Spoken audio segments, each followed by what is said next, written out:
We are live. We are live. Welcome to College Football's Peek Around the Corner with your host, Greg Flugar. We cover everything in college football because we love everything in college football. And if you do us well, please subscribe to our channel. Smash the like button if you like our content.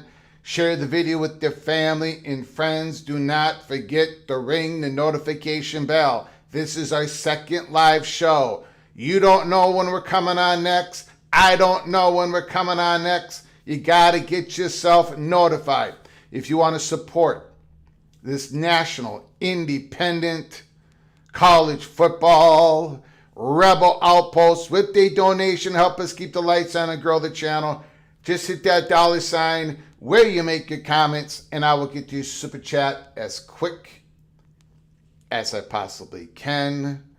Welcome everybody into the studio that sits on the corner, the very corner of Keith Jackson Parkway and Kurt Gowdy Avenue. Do not be afraid. Do not be afraid to become a legend with your comments and with your phone calls. There was zero chance we were not going to come on live later tonight unless I stroked out. But I did not stroke out. The little general has begun her walk of the evening. I am about to open up this beautiful cold cherry Coke, zero sugar cherry Coke. I'm going to pour in the glass. And I'm going to tell you,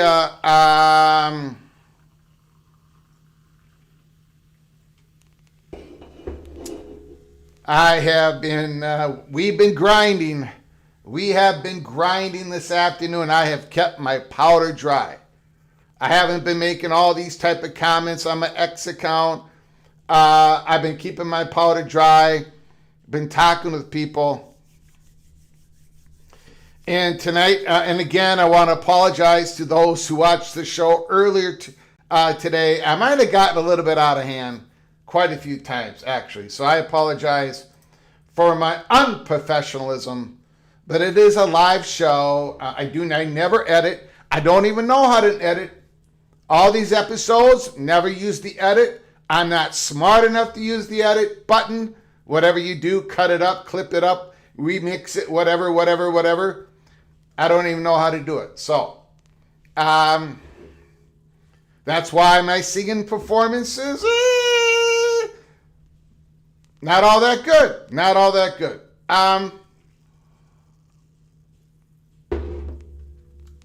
Let me start off by saying this.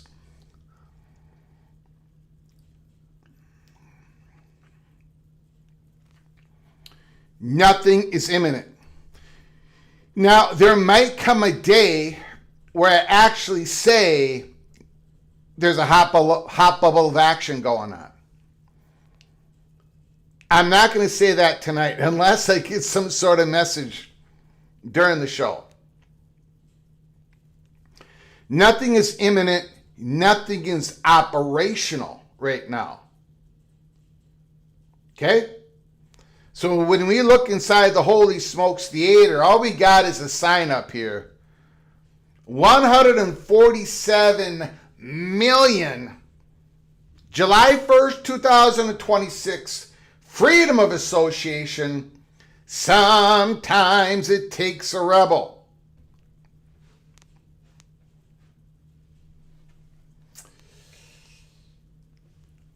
There's some information here, ladies and gentlemen. We'll get to it.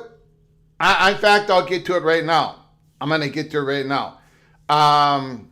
We are going to skip the roll call. I want to thank everybody for coming on in here.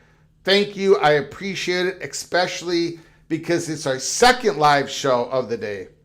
So I really want to thank you. All right. Nothing is imminent. Nothing is operational. I could be wrong. I don't think we're wrong. I don't think so. I think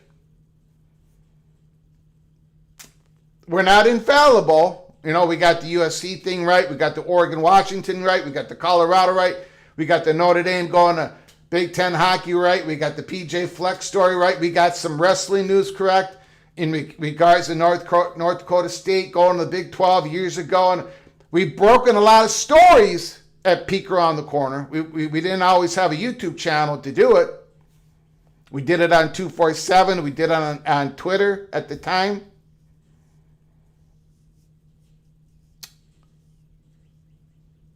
But I have not gotten I do not believe it's imminent. I was told today that all options are on the table, that the quick strike has been confirmed in Big Ten country. It's been confirmed.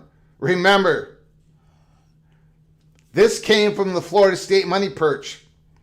This sort of came from the University of Miami president. This has come straight from the Big Ten. Sorry, Big Ten. I apologize. No, I don't apologize, actually. I never apologized for the USC story. I never apologized for the Oregon-Washington story. I don't work for the Big Ten. I don't work for anybody except for the PATC family and the little general. But we know that the quick strike is definitely definitely on the table. And let me tell you why we know. Well, I can't tell you everything why we know, but I'm going to give you a little glimpse on why we believe we know.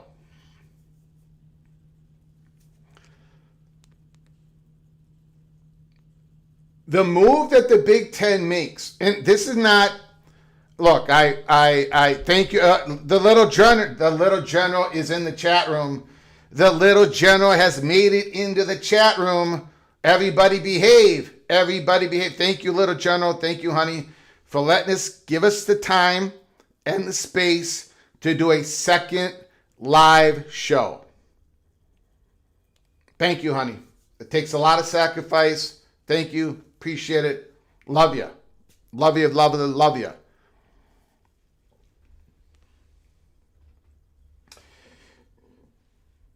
And the little general knows how hard I've been working on this story. So she's out for a nice walk. The reason we know, okay, the Big Ten's, the decision that they make, the choice that they make on what they do next is dependent on the legal fight they want to have.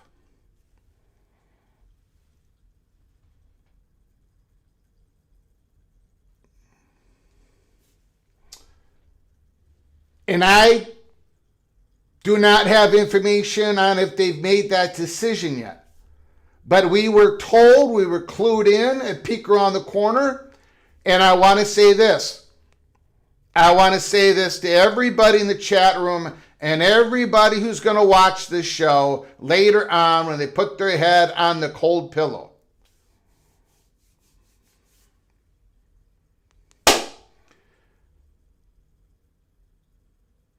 I think, well, I don't think, I know that there are some people in the Big Ten who want me to say what I'm about to say. So, you can accuse me tonight of being a Big Ten mouthpiece. You can accuse me of getting paid out by the Big Ten. I'm not paid by the Big Ten. I don't work for the Big Ten. Some people in the Big Ten might not. But there are some people that I know want me to say something because we were given some information. Just like the USC story and other stories, and I said in the Los Angeles Times article, I admitted it on live, I admitted it everywhere. I admitted it during the time that I was breaking the story. That there were people, there were the money purchase that wanted this information out there because they wanted to know, they wanted Kevin Warren to know that they know that this was on the table and you better take it. The USC situation.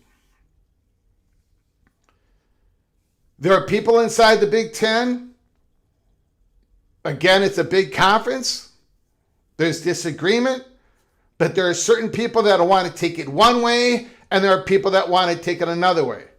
This is why it's dependent on what legal fight they want to have.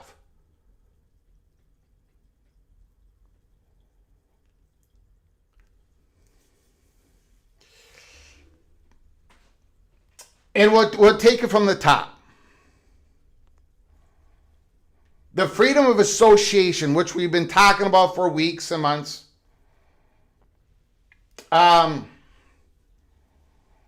It was explained to me,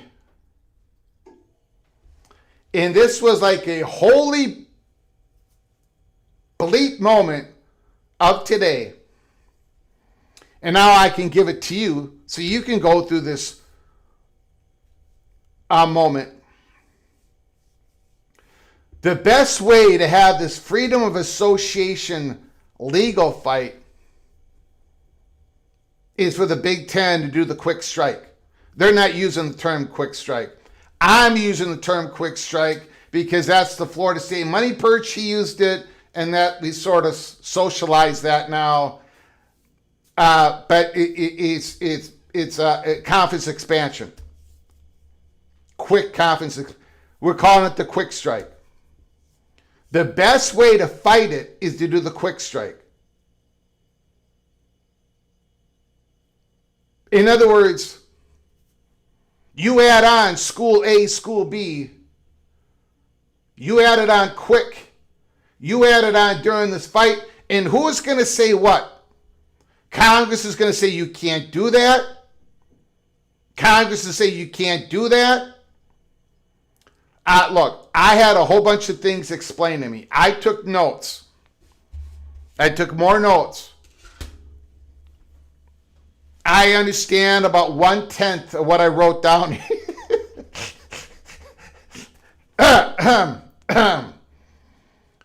I understand about 1/10 of what I wrote. But I can give you the general. I can give you a general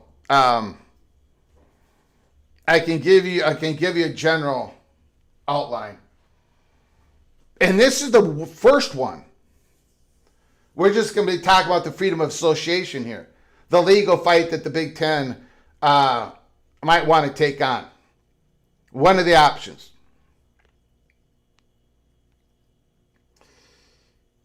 It has to do with freedom of speech.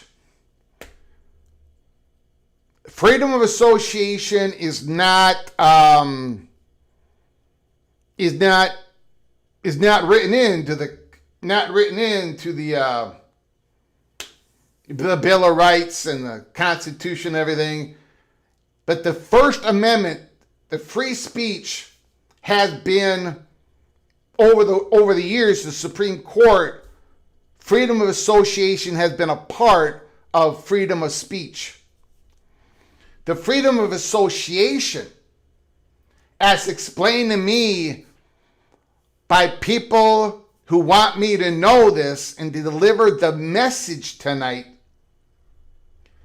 is the core freedom of not a unionization, not a freedom of assembly to unionize, not a freedom of assembly to, but we'll get back to that. Not a freedom of assembly to create a political party. Hold on. Not a freedom, you know what, I don't need it. Not a freedom of association for, this one is the freedom of association for a club. And then there's different kind of clubs, social clubs, whatever. This is an athletic association. Freedom, associate with each other, to play with each other. And that you cannot disbar a school that wants to join the association and the association wants them to join. And there's no better, and it's explained to me, I'm not a lawyer, I'm not a judge, I barely graduated in St. Cloud State, a prestigious school, party school. But there's no better way there's no better illustration or to fight it than to actually send out an invite to a school that wants to be associated with the Big Ten, and the Big Ten is thinking about having that legal battle. That is one of the options. And that is why, ladies and gentlemen, I strongly believe now, because we've connected the dots only here at Peak Around the Corner. The Florida State Money Perch, University of Miami president, ... And now all of this. One of the options is for the Big Ten. They have, I believe now that they have sent out the message to prepare just in case we choose to do the quick strike. Doesn't mean they're going to. And again, I'm under a strong belief in the people that I talk to, because I asked the question a couple of times. Nothing is imminent. It does not look to be operational at this point, and that is a term that is used in this business. Not operational. We'll get into more. Okay. So that's one legal battle that the Big Ten might choose. And before we get on to the others,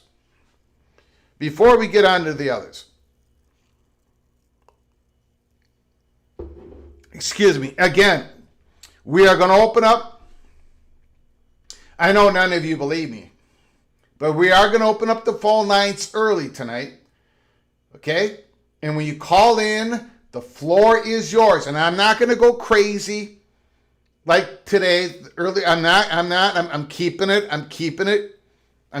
professional.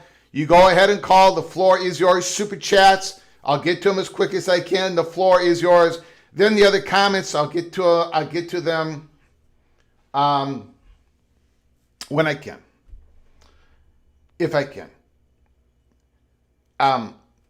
Before we move on to all the other parts of this that we heard today at Peek Around the Corner, I want to narrow in on something. You all remember when Joe Echeverria, now his name is pronounced all different. Joe Rose called it Echeverria.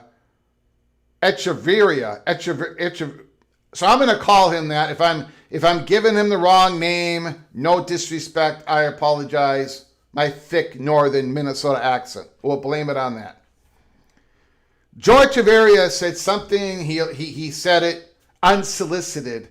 He said in that interview with the Joe Rose show, he said, I'm suspicious that we're going to have a redo, I'm paraphrasing here, of the Oklahoma-Texas situation, where Oklahoma and Texas both declared, announced, and then they had to wait an extra year. They did not join the conference the following year. They had to wait another year, which was unique. It was a unique situation. But yet, out of nowhere, the University of Miami president says he's suspicious of this thing happening. Why did he say that? Why did he say it? I think we know why he said that. According to the interpretation, the people that I talked with during the day today, the interpretation of the ACC is that, we know that they changed, the ACC changed the date of filing a notice of withdrawal. It used to be July 1st. But now it's June 1st. If you want to get out of a conference, if you want to leave the ACC to join another conference, and you want to do it the next calendar year, the next physical year of July 1st of that following year, you've got to file your notice of withdrawal on or before June 1st of this year, which nobody did, right? And we didn't think anybody would. We didn't even talk about it. All spring, we didn't even talk about the June 1st date because nothing was imminent. I still don't think it is. But it could change. But the money that you owe in the ACC exit drops on July 1st.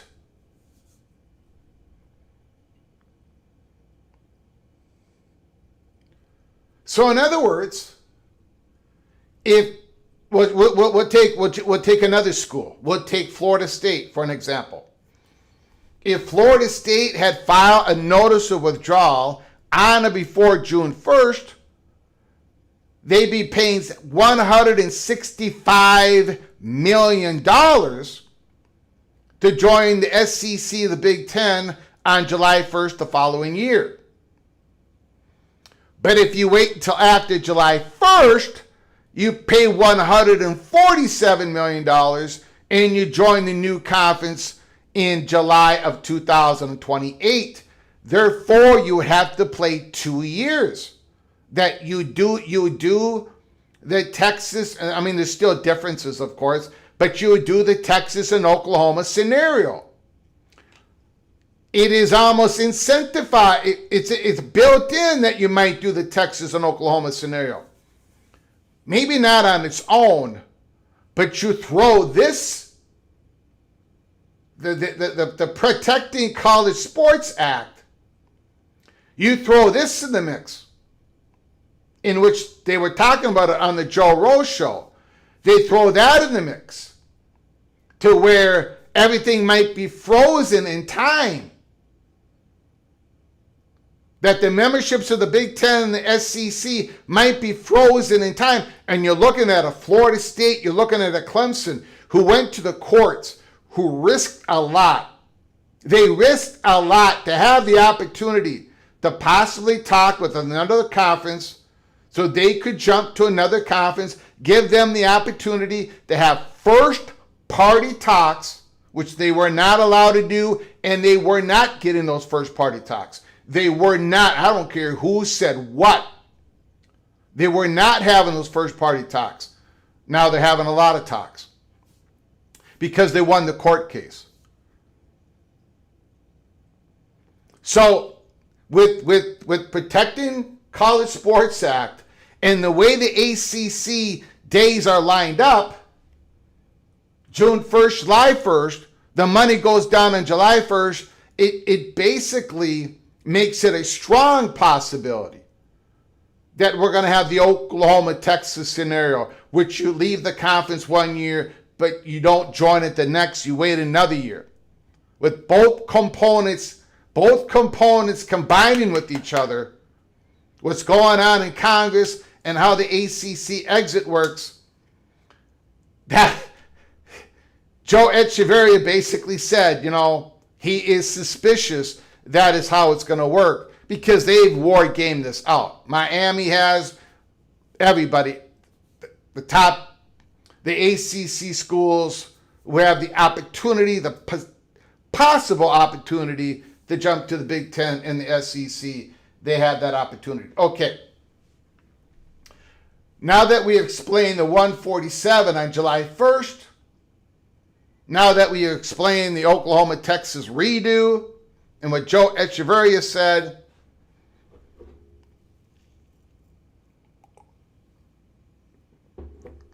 we go back to something else. If this is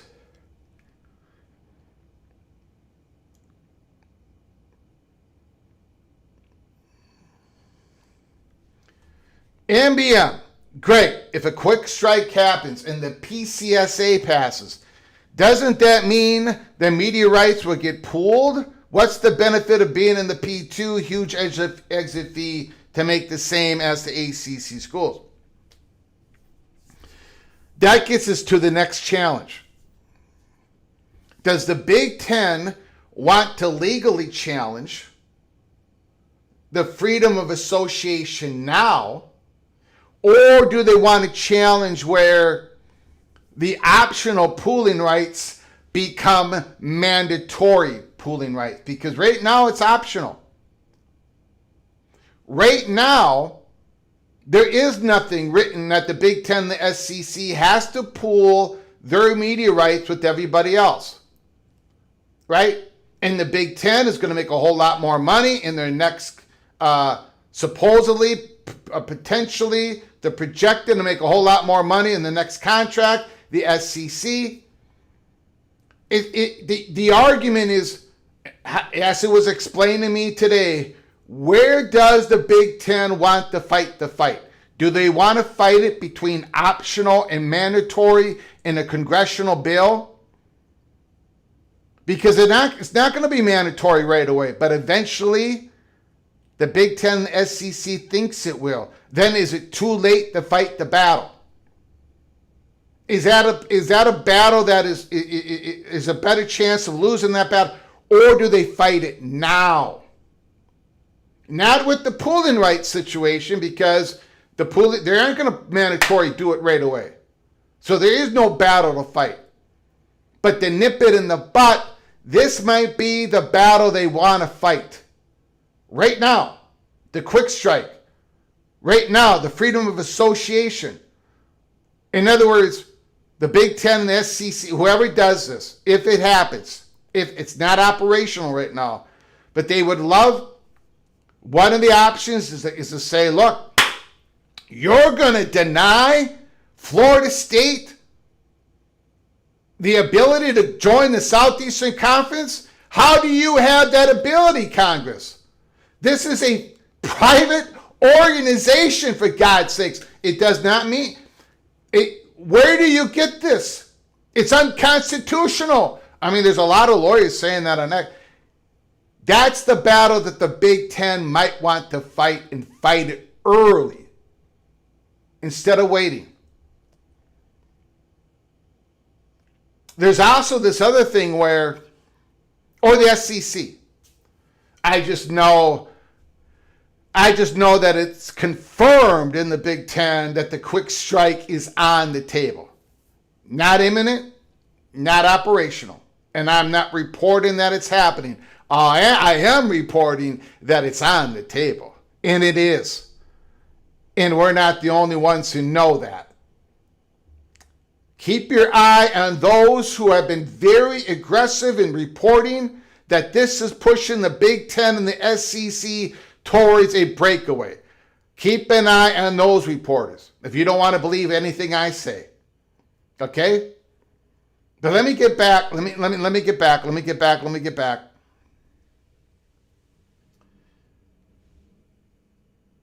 Also, if you check out the Holy Smokes Theater, if you check out, the Florida State, the Clemson, the Duke, the Miami logos up on that board. And of course, there's other options, right? There's other candidates, SEC, Big Ten, North Carolina, Virginia Tech, Georgia Tech, possibly Utah, possibly Stanford, possible California, I just put the schools on in the Holy Smokes Theater that the Florida State money perch first mentioned to us, because he's once again, he was ahead of the curve here, a peek around the corner. But it was also explained to us, if this is the battle that the Big Ten wants to fight legally, they want to do it early, and they want to do it on the battlefield of freedom of association. If this is the battlefield, and if this is the time,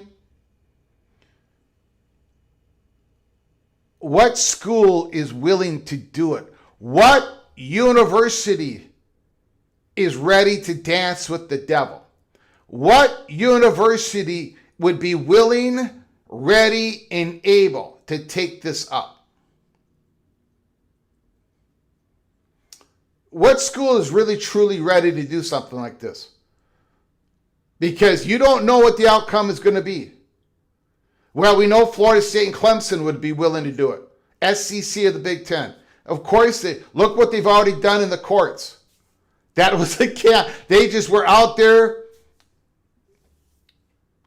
We believe at peek around the corner, told to us again this afternoon, that Miami is that rebel. Miami is also that rebel that might very well want to do this. To dance with the devil, to dance with the evil empire of the Big Ten, and have that battle as a private institution. They are a private institution trying to join a private association. The government cannot tell AAU who to invite in their private organization, their private club. And there should be no veto pen on the government when it comes to the private association of the Big Ten. The Big Ten wants that battle But they might choose a different battle. But if they chose that battle, what schools is willing to dance with the devil? Florida State, most likely. Clemson, most likely. Miami, most likely. Duke, probably.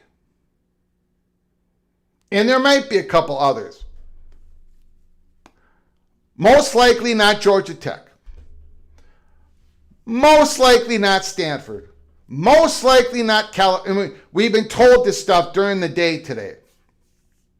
So again, what is really interesting, what is really interesting is the schools that I was told today that would most likely take the risk, that would most likely want to dance with the devil of the Big Ten and put themselves out there to cut ties with the ACC, knowing that they might not be able to get to the Big Ten or the SEC. Those are the same schools that the Florida State Money Perch told us, except for Florida State Money Perch also said North Carolina State. And those schools were not mentioned today as somebody that would be willing to dance. I mean, I don't think they'd be allowed to. Which is really interesting. The Florida State Money Perch once again. But again, the question is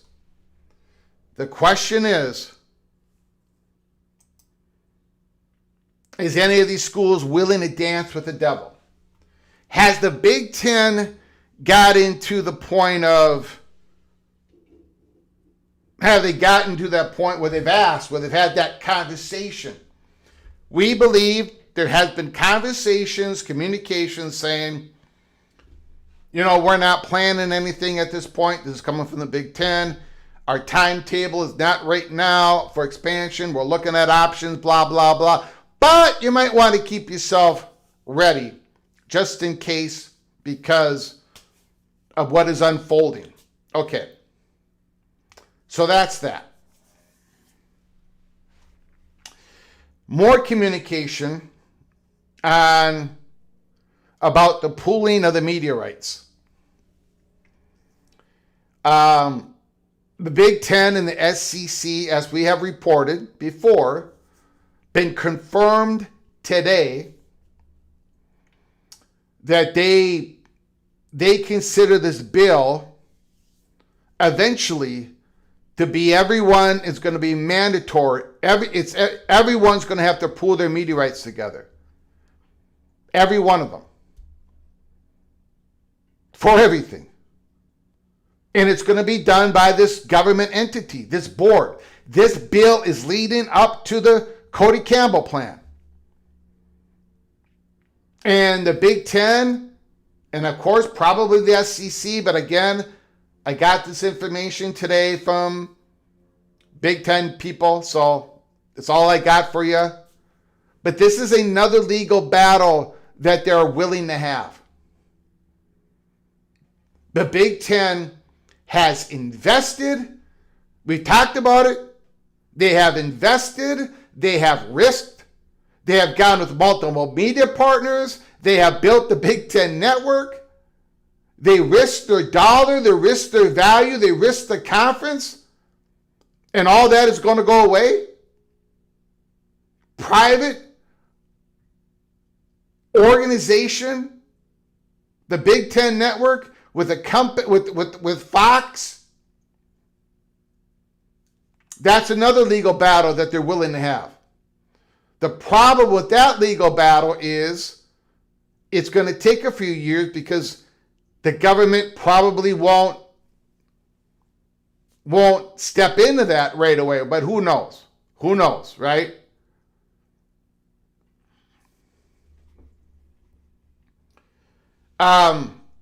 This is what I have shown this. I have shown this before, and tonight I say it again. A ship in harbor is safe, but that is not what ships are built for. John A. Shedd, 1928.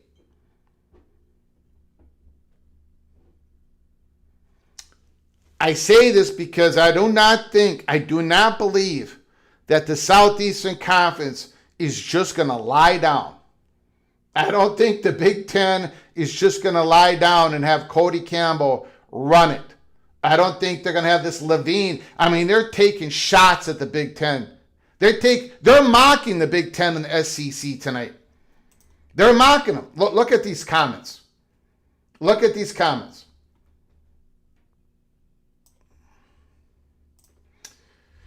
Yankees president Randy Levine, a leader for the Presidential Roundtable on College Sports, is holding a news conference with Texas Tech chair Cody Campbell, another leader of the group. He says the SEC and the Big Ten tried to sink the bill and weren't successful.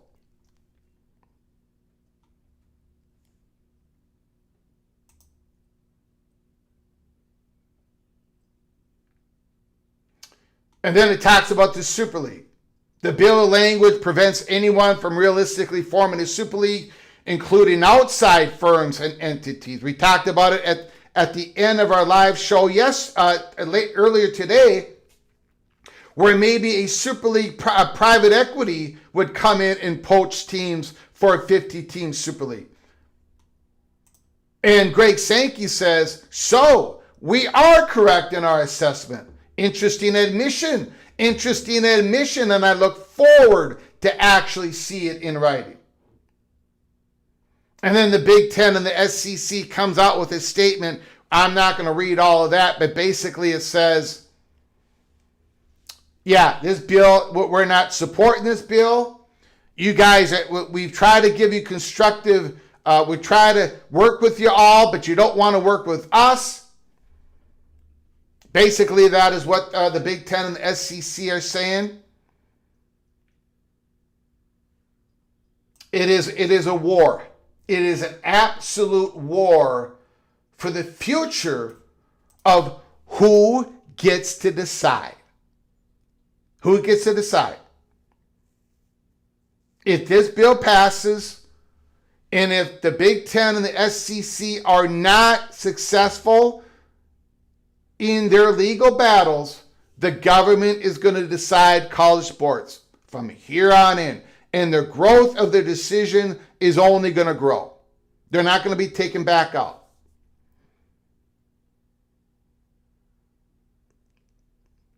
This is the battle of who makes the decision in college sports. It's as simple as that.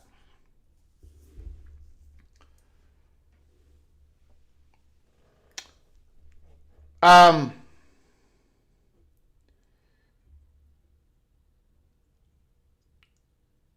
got to be careful here.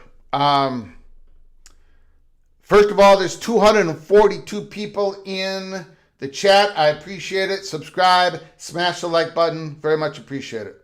We'll get to your comments. We'll get to your phone calls. I promise we'll get to the phone calls. So there's a lot of time for phone calls. Nothing is imminent. Nothing is operational.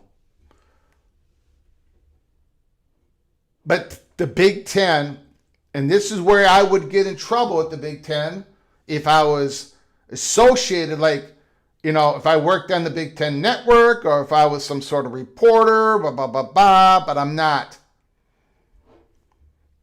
The Big Ten, the legal counsel, allegedly, they are looking at their options. They're looking at the legal options on when it's the best time, when is the best landscape to fight this bill, to fight the results of this bill if it shall pass. Because they're not going to, look, we all know Cody Campbell said something tonight, saying something like, we hope that the Big Ten and the SEC come home, that they come back in the tent and they can be constructive. Come on.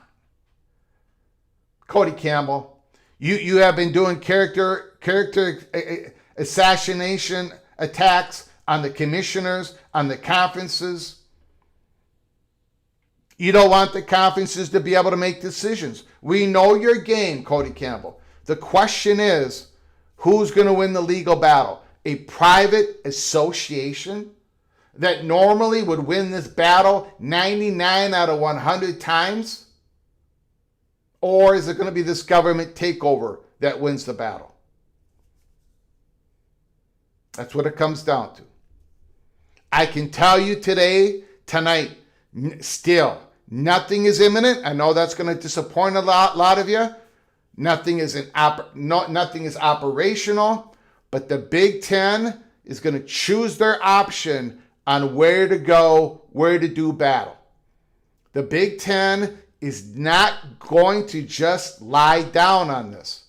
They're not going to accept the pass in the Senate and the pass in the House. One of the options, one of the clear options, is the quick strike.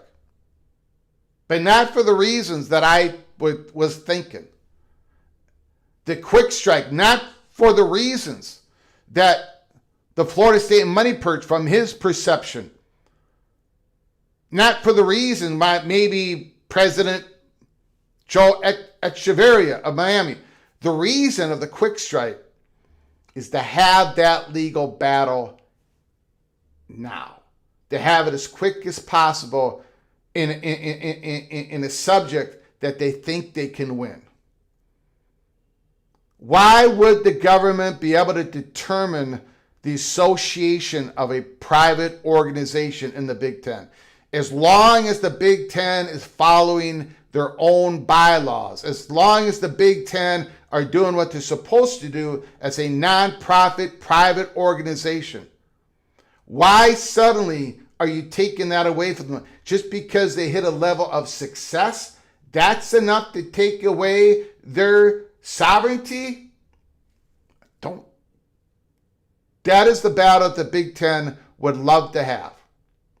So that's why the quick strike is potentially, unbelievably in play.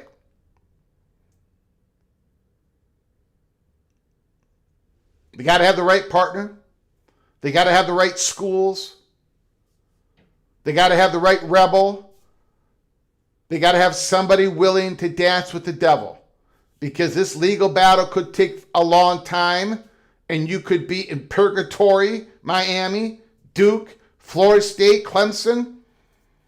But there is a thought there's a few schools out there that are willing to roll the dice with the SEC or with the Big Ten just to have that legal battle. There's also this, not only this legal battle and all that stuff, but there is this been described to me as a visceral reaction to all this. There is a human component to all this. Now, a lot of you are going to roll your eyes. I understand that. Big Ten's evil, SEC's evil, all that. I get it. I understand. That's all fair. But I was told that there is a visceral Big Ten reaction to all this. They got accused by Cantwell and Cruz that the Big Ten was twisting arms of these schools so the schools cannot support this bill. Like, again, these characters, Cruz and Cantwell and Cody Campbell, they don't want anybody making any damn decisions except for themselves. This is what this is all about. There is a visceral reaction in the Big Ten. Tony Petitti, if you don't like him, that's fine. If you like him, whatever. If you don't feel anything, whatever. But Tony Petitti has been on Capitol Hill many, many, many times, taking plane, talking to anybody that wants to talk to him, talking to Congress, Senate, all this stuff. They try to get the SCORE Act passed. They try to get codification. They try to get antitrust exemption. And look at the BS that's coming back at them. I want to say something here.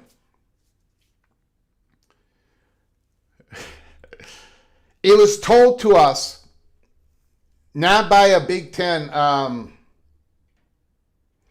that was told to us by Big Ten people. There's a visceral reaction. But we were also told by chatter behind the curtain,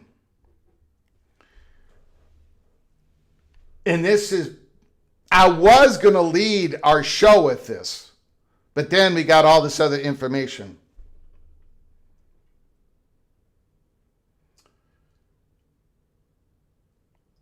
A chatter behind the curtain. I think I can say this. I know I can say this. That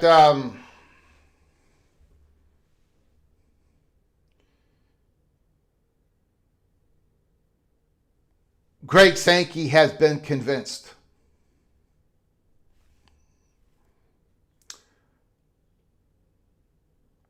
Greg Sankey has been the last one, he's been the one that has been trying to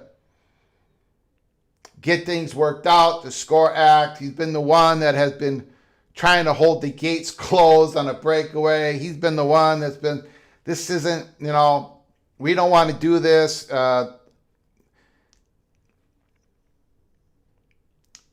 There comes a point where there's a visceral, there is something even larger that is going to move this. I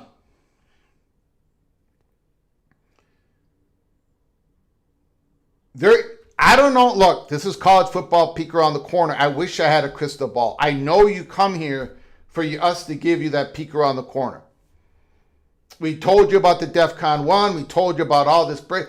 We've been trying to give this to you. We gave you the Florida State money perch and the quick strike and all that. I don't know what the next action is, but it ain't going to be laying down. And I tend to think that the Cantwell and the Cruz and the Campbell and the Levine, I think they kind of know that. Cruz is trying to get this passed as quick as possible. He says even before the start of the school year, like he wants to get this passed now, July. He wants to squeak it in, get it signed by the president, Senate, House, get it passed. And the reason why he wants to do it with such speed is because he's got to know. We know tonight. We at Peek Around the Corner know tonight that there's something coming back at him. Nobody's having their arm twisted to be against the protecting of the College Sports Act. Nobody's having their arm. If they really are that stupid to believe that the SEC schools really, really want to support Cody Campbell and Ted Cruz and Maria Cantwell,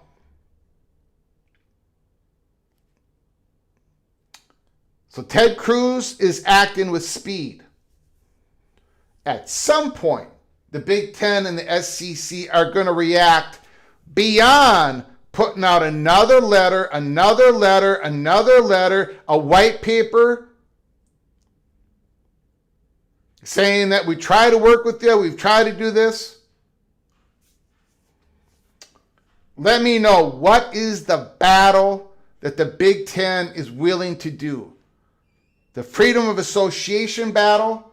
Some other legal battle? Are they going to wait till the optional pooling rights become mandatory and have that battle at that time? Let me know in the comments. Let me know in the phone calls. Let's do, we got one super chat, $2 holla. $2 holla, Marcus Williams. Hold on here. That doesn't seem to be working either. Hold on. Whoop. There we go.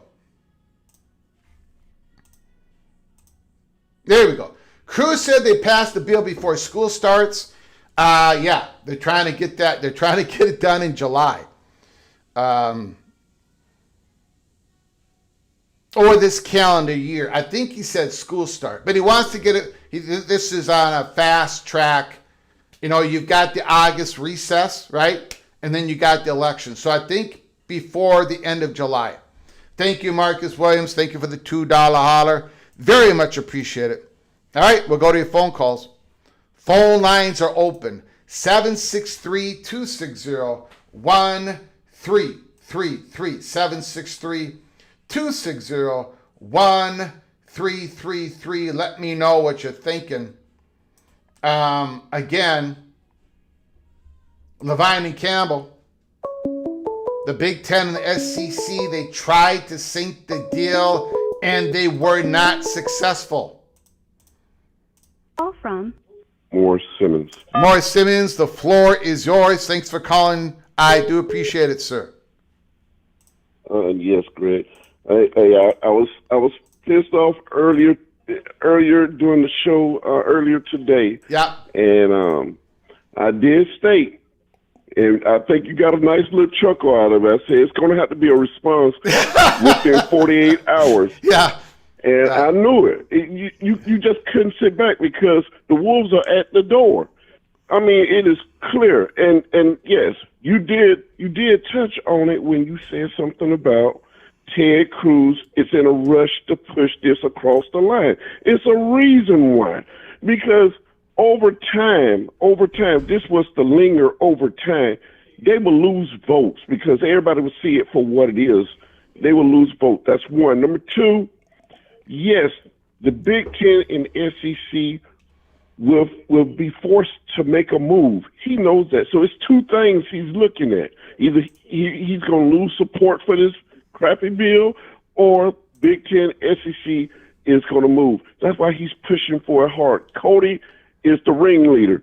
Now you have to ask yourself that the bigger picture behind this was Cody and the outside forces, private equity or whatever, they behind this, pushing this thing across the line.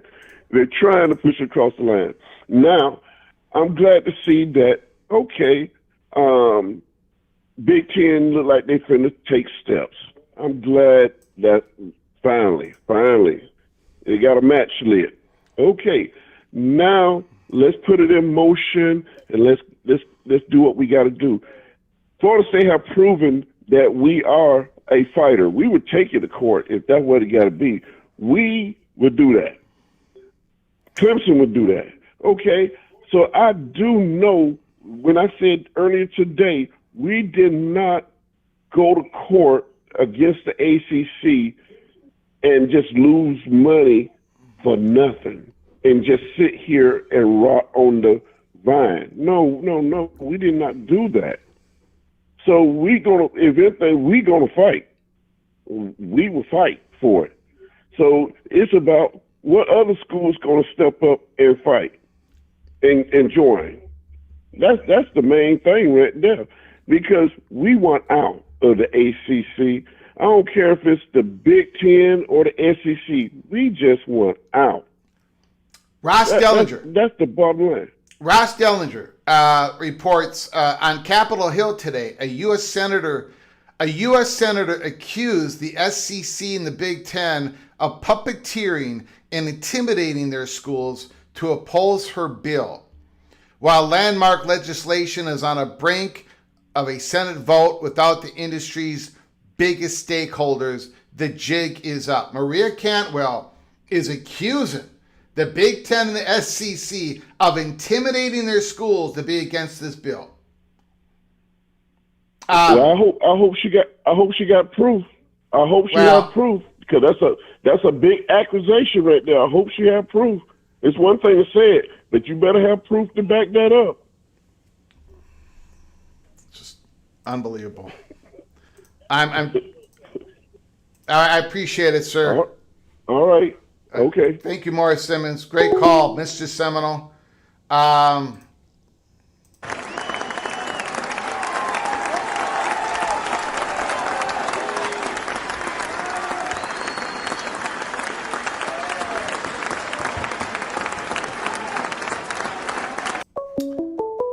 That was Cantwell. Yep.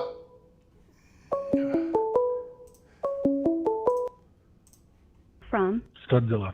Studzilla, thanks for calling. I appreciate it. The floor is yours.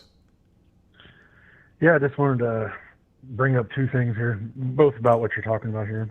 First thing is, if the quick strike happens, I had to write this out so I wouldn't forget this. Yeah. If the quick strike happens, are existing media partners willing to renegotiate before the current contracts are up if this were to happen? And additionally, let's say if the SEC adds 4 teams or the Big Ten adds 2 to 4, I know that it's been mentioned before that the Big Ten's media partners will renegotiate if Notre Dame is part of the expansion based on existing language in the current deals. I assume based on some things you said a few months ago or a month ago, whatever it was, that Fox would probably be willing to redo the deal if they get that second Friday night game that they would like in the next deal. And one more thing to that before you answer, but does it require that the SEC and the Big to bring in Netflix or Amazon to make this work, or do you think that like ESPN, CBS, and NBC would be willing to renegotiate if suddenly Miami and Clemson and whoever? And that's a great point. And it's always been told to me, this is the theory, okay? This is the theory. It's always been told to me that it'd be much easier for the SEC to act quicker, to be more nimble on that, because they have one media partner, right? Yep. So they can get all that done much quicker and move quicker. In the Big Ten, it would be, it'd probably be a slower process. But, again, the Big Ten and the SEC have gamed so many things out that maybe the Big Ten can be as nimble as the SEC because, this has taken some time to get to this point. But in theory, it was always considered that the SEC would have that advantage. So that's my answer, I guess. Do you think like ESPN and NBC and CBS and Fox would be more willing to renegotiate to increase the deal for the added teams, or do you think they would prefer that another partner come in and take the? That's a great question, and I don't know. Okay. Here's my,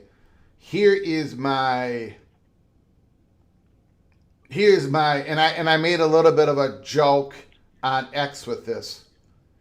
Okay, let's say this bill passes, right? Let's say this bill passes. There is no mandatory pooling, right? The Big Ten is going to continue on. The SEC is going to continue on. The Big 12 is going to continue on. The ACC is going to continue on. The G6 conferences are going to continue on. They're going to play out their current contracts. Okay? Or what if the Big Ten wants to go to 10 conference games? Right? Yep. Can they do that? Or do they have to go to Cody and Maria and Ted to get that done? Can they go to 10 conference? They're going to make more money. They're going to make more money. Is that economic gap that grows because the Big Ten is willing to play 10 conference games or 11? What if the Southeastern Conference want to go to 12 conference games and they make a whole bunch more? What are you going to do then? Are you going to suddenly go, no, everyone's got to pull their rates together because it's like exactly what decisions are going to be left toward the conferences and the schools after this bill is passed? Because the control from government is only going to grow. And I'm so tired. I'm sorry, Studzilla. I got to butt in here. I apologize. I'm going to give you the floor after this. I am so tired of this. Well, you ask the government for help. What do you expect? So you ask the government for help.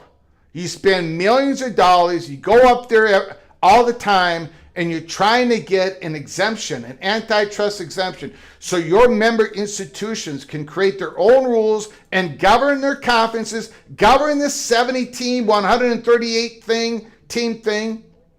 You're looking for that. But because it was denied, suddenly that means the government can come and run everything in college sports? What are you, nuts? I'm so tired of that. What do you expect? You came in, you asked the government for help. It just drives me nuts. Everybody, I don't want to go I said I wouldn't do that tonight. Go ahead, Stazilla. I apologize, sir. Go ahead. It's my fault. I riled you up. Ah. Before I get to my last point, I thought I read. I haven't read everything in detail, but I thought I read, and I know this isn't the scenario that's going to play out, but if it passes and there's no quick strike and nobody splits away and nobody does anything, from what I read, the SEC and the Big would have to opt in to that pooling of sharing of revenue. Same thing with the ACC and the Big 12, and with that new lowered amount of $700 million. Yeah. I can't imagine any one of the four of them would do that. Yeah.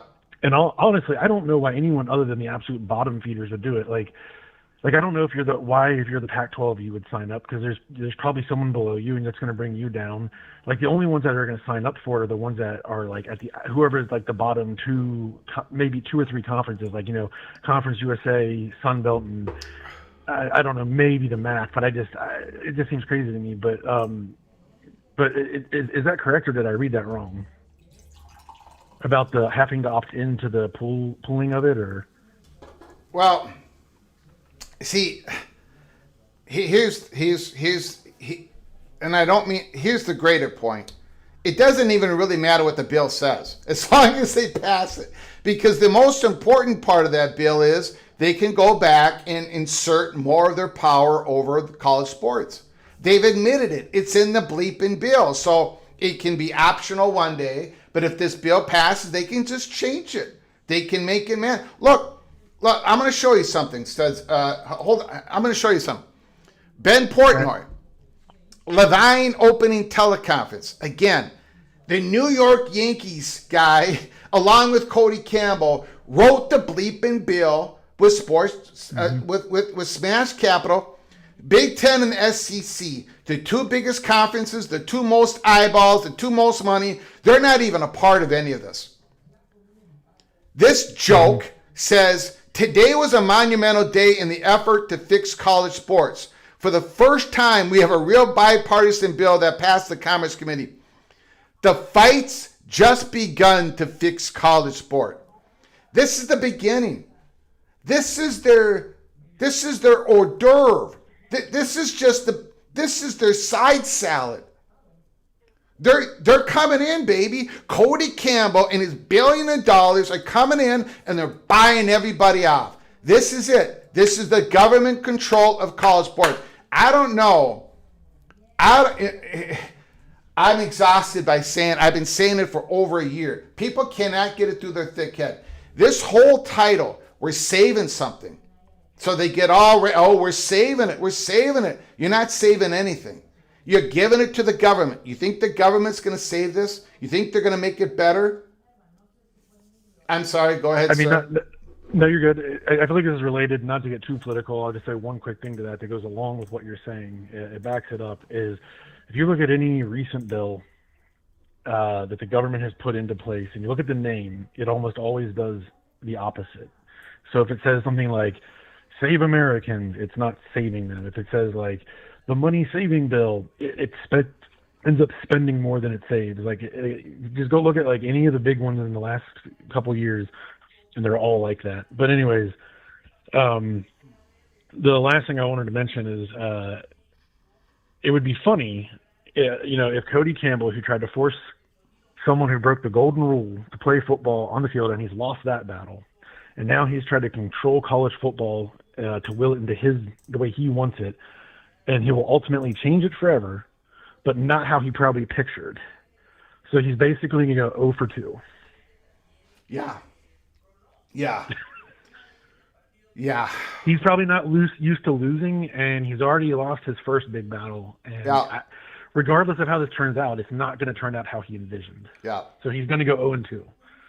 All right. I do appreciate the call, sir.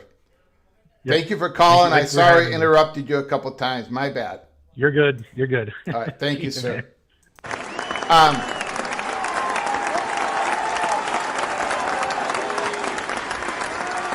I know there has been, before we get to OPD Dunn's incredible, smashing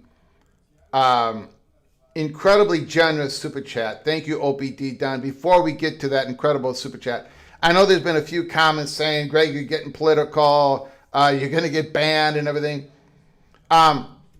Look, I don't know what to say. I'm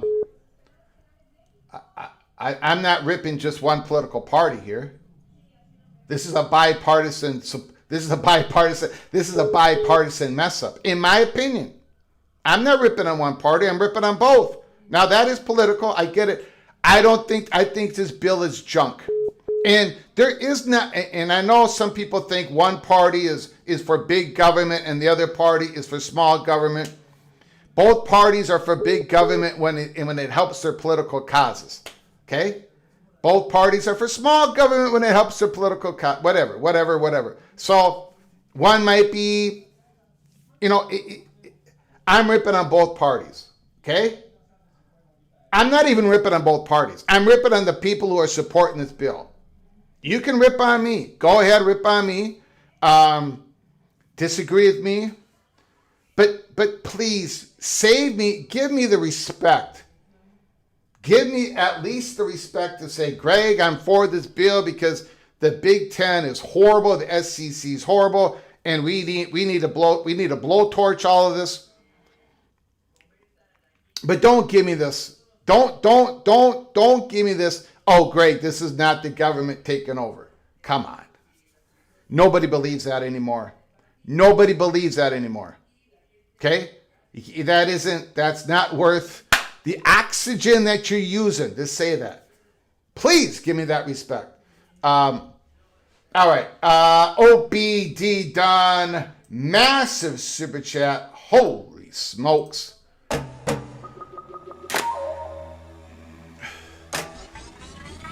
Woo!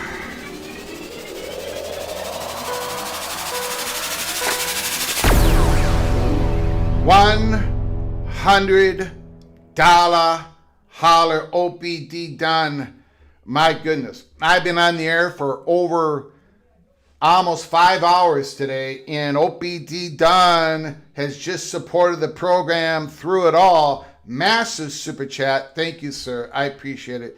You can now lift your ear away from the train tracks. It sounds like it has gone from a slight hum to hearing the train whistling in the distance.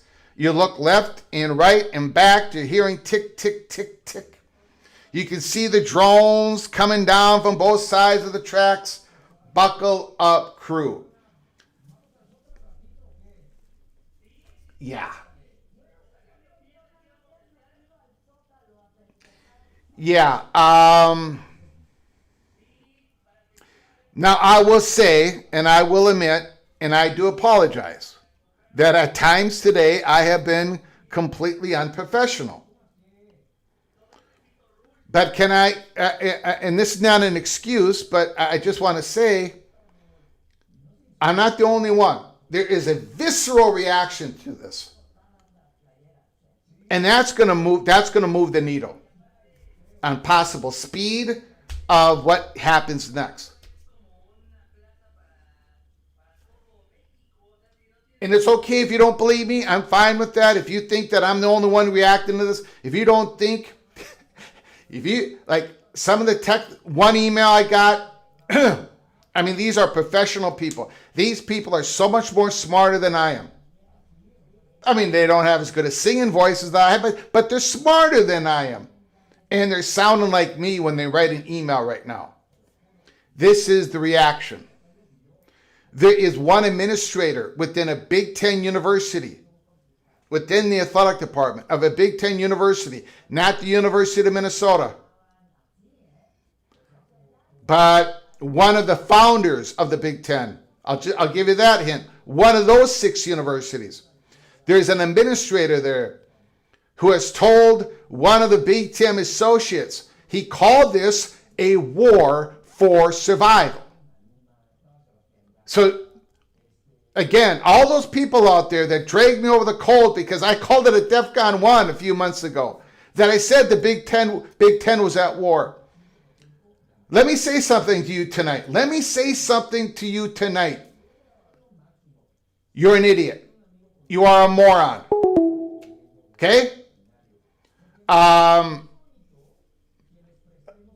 What happened to the phone? Anyways, OPD done. I apologize. I got off on a tangent. OPD done. Thank you so very much for your incredible generosity. I very much appreciate it. The war is coming down. You can hear it coming down the tracks. And all I can do, Opie, we're going to do the best we can to give you the peek around the corner on what happens next. Buckle up, brace for impact. This thing has, this story, the major part of the story has a short shelf life.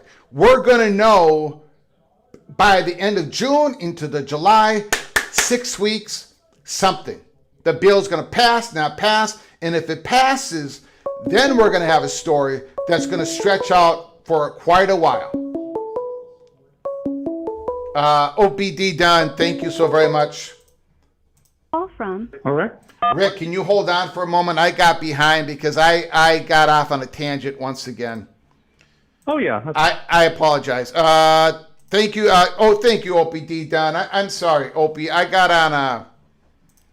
I'm telling you, the problem is, Opie and Rick, me being all fired up and all that, that is being matched by emails and text messages and phone calls today from professional people. Like, in other words, they made it worse for me. I cannot, like, this is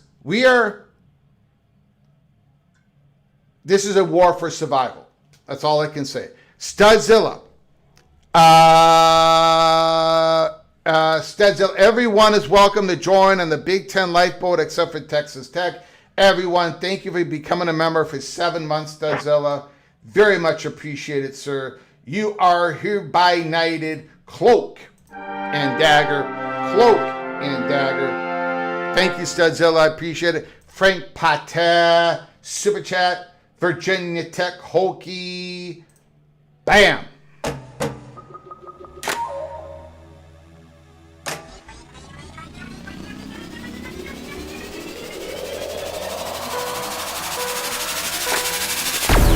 Frank Potter, I would be against the bill, but the Big Ten and the SEC are trying to lock in current advantages for the future, which is unfair.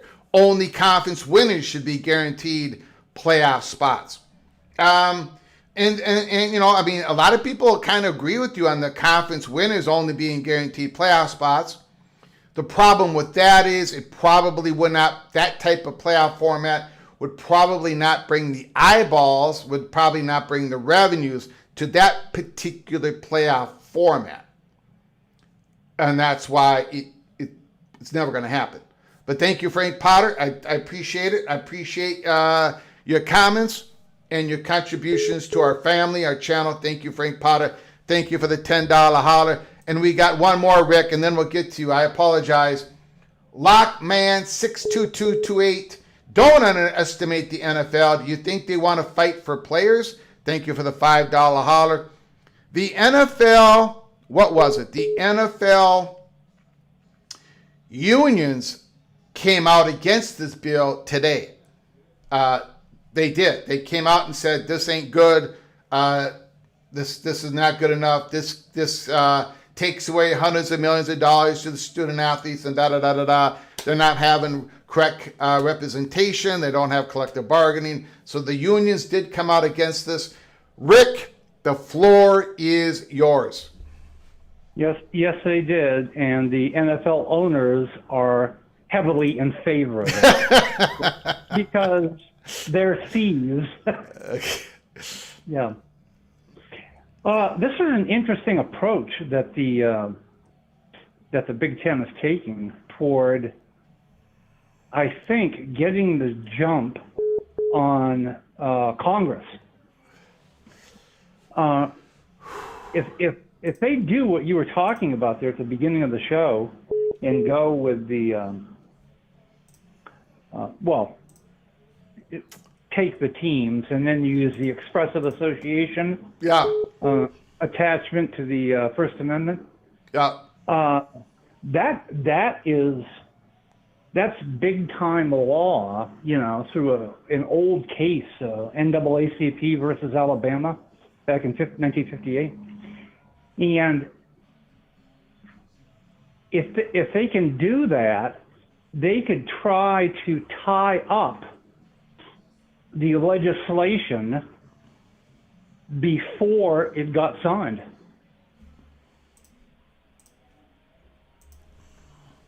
They tried to tie up the legislation before it got signed?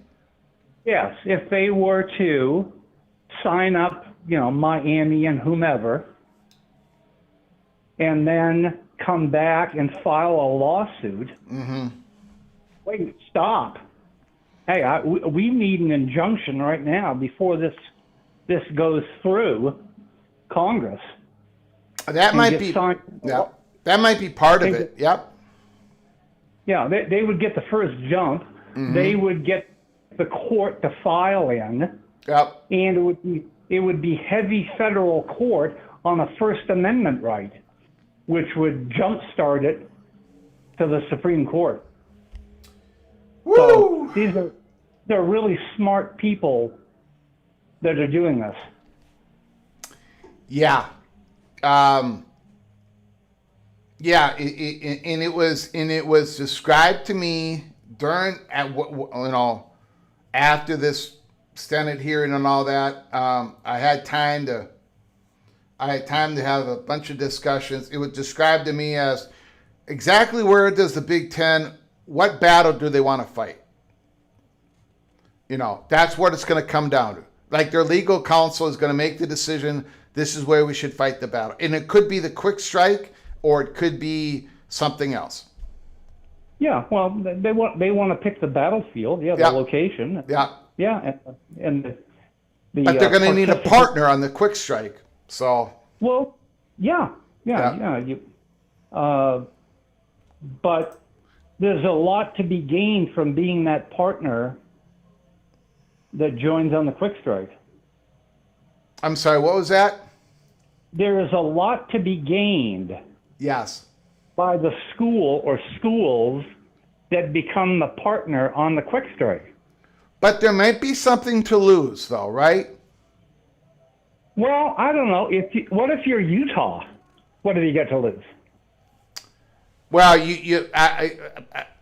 I mean, they would have to figure out the exit to the Big 12 first. Their exit is not as clear as the ACC schools exit. Right, but we're also talking about years from now. And we're also talking about a school that just got a boatload of money. True, but the quick strike is not about years from now. The quick strike is about pretty damn soon. No, the strike would be soon, but they wouldn't enter soon, would they? Yeah, but if you do a quick strike, I think you got to be able to. I think the school has got to be able to have the ability to leave their conference as part of.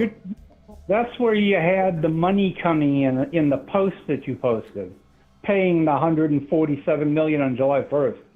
If the Big 12 has to accept that money, before one of the things that wasn't commonly known is Florida State and Clemson, per the ACC bylaws, before they went to the court, I think Florida State figured it would cost about $566 million to get out of the conference.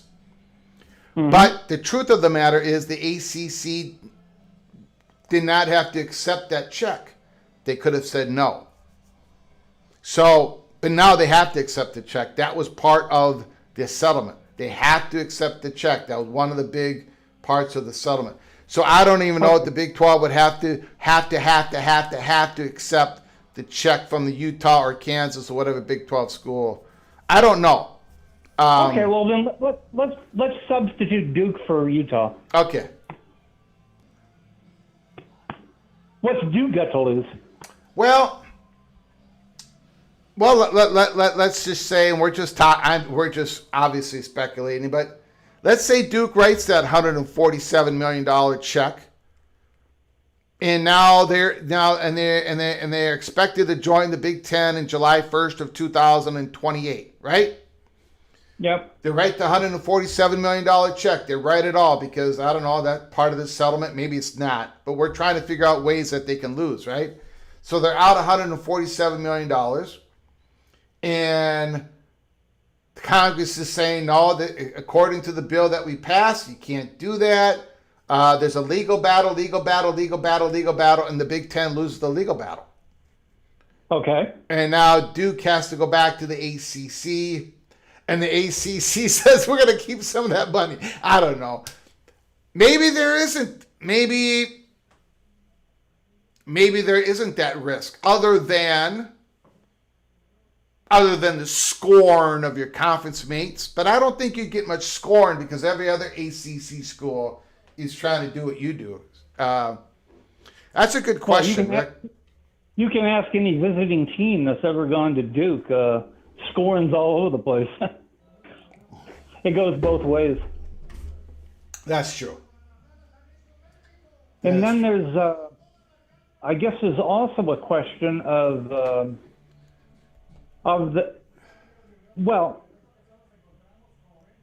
this issue with the. It's been a few days now. This issue with the players' money. Yeah. And Judge Cousins. Oh, yes. I haven't even paid attention to that. No, nor has anyone else. Have you paid attention to it? I try to check in daily.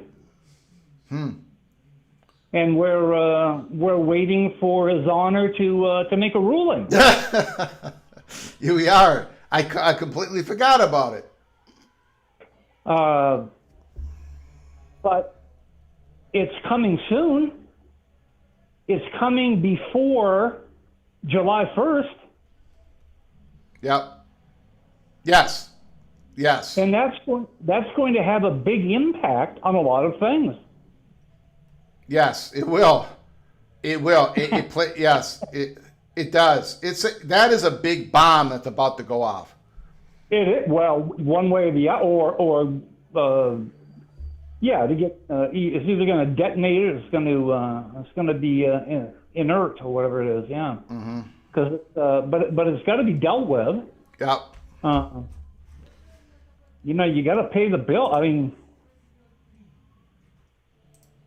mom needs to eat. Yeah. Yes. Okay. Great show. I appreciate it, sir. Beautiful call, my man. Beautiful call, Rick. Woo!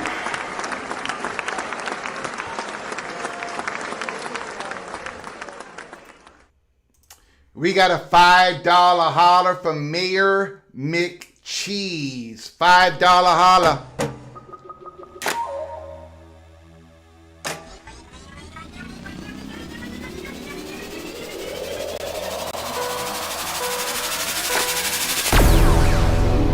Don't listen every day to hear professional. I just joke that you might ban yourself. You are a pro.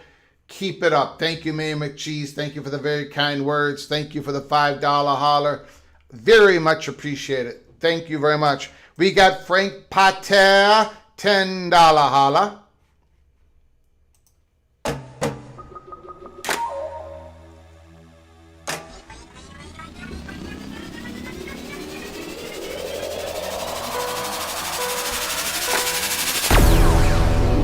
Frank Potter, you too easily dismiss the fact that this is a counterpunch to the Big Ten and the SEC rigging the playoffs and screwing over others.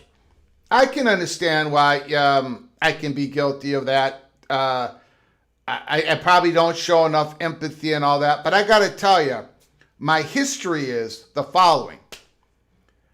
I don't believe that the Big 12 and the ACC should have gave in to the Big Ten and the SEC threats of a breakaway. I was the one who said the breakaway is not going to happen in 2025 because of the House settlement. It could happen afterwards, every year after that. But they weren't going to do the breakaway on that issue because of the House settlement and the other House cases, the other class action cases that were going on. That's number one. Number two, it's a big reason why I want the 2014 playoffs. There is a big reason that I want the G6 to continue their playoff access. So I do a lot of fighting for the little guy here. I do a lot of that on this national show. So I understand what you're saying. I get it. And maybe I failed and maybe I dismissed it too early. But this counterpunch is not a counterpunch of free association. This is a counterpunch of government dominance, that they're going to come and take over. See, I happen to think no matter what our problems are today, it's only going to get worse because the government's going to take this over and they're going to absolutely butcher it. And I got a quick, the aroma in that Senate hearing, that was unbelievable. I mean, you had senators in there saying, we need more revenue, media revenue money to help Olympic sports, women's sports. And then the next thing they're saying is, we need to take out these paywalls. We need to put the walls up on streaming platforms. Like they want to take away part of the free market and to have it condensed to this other part of the free market. Well, that other part of the free market that still has access to free college sports event, showing live sport events, they don't have that competition now. They're not going to spend the extra money now. They have less people to bid against. Like literally, listen to these senators. I'm sorry, but they're talking about trying to raise more media revenue, but at the same time, they're sabotaging the system. I don't have sympathy for that ridiculous economic positioning that the senators had in that they think they can solve all this by the stroke of a pen and a bill. And this is a bipartisan bill. So I'm ripping the parties I'm ripping both parties. So I understand, look, I get why people want to throw a hand grenade into everything. And this is their hand grenade. The Cody Campbell is providing the hand grenade. But this is not going to save anybody in the ACC or the Big 12. Not going to save anything. It's in my strongly held opinion. Thank you, Frank Patet. Thank you for your incredible generosity. We've got OBD done. My goodness. 10 gifted memberships. Wow. OBD done. You have been so incredibly supportive of this program. The little general and I are so humbled. Thank you so very much. Shane, Meg, Cody, Manquist, Robbie Heck Music, Philip 231, Jeff Navidad, Maurice Ireland, Jeff Gott, Tidegrad 88, The Siri Killer, BR 700 M62. We're all gifted a membership by OBD Dunn. The Silo Mountain Climber. OBD Dunn is going to be on a art. He's going to be on a piece of art that we're going to display. I'm guessing tomorrow. I've guessed the last few days. I had him on one picture, but we had to rip that show up and put the Florida State Money Perch into place. So I apologize on that, OPD Dunn. But OPD Dunn, the nation will see you climbing a mountain, Silo Mountain, here real soon. Thank you, OPD Dunn. All of you are knighted. Cloak and Dagger. Welcome to the family. Welcome to the family. Hold on one second, ladies and gentlemen. Hold on one second. Whoo, boy. What a day. What a day. And tomorrow, are we going to get a break tomorrow? I doubt it. I very much doubt it. Especially from the Big Ten SEC side of things.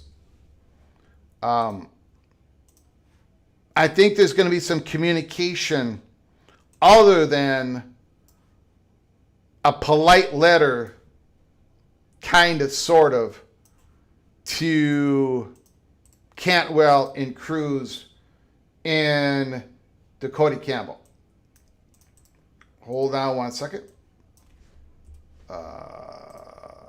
We've got a super chat. We've got a super chat from the Evil Badger. The Evil Badger, $5 holla.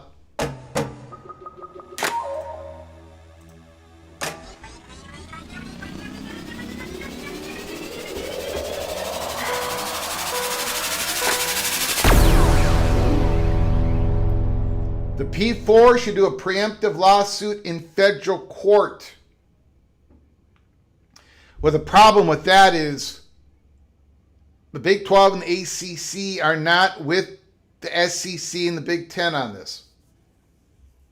The Big 12 and the ACC are not, they're not challenging this bill. They're not writing letters to Cody Campbell or to Cantwell or Cruz. There is a rift within the Big Four, as we said months ago here at Peek Around the Corner.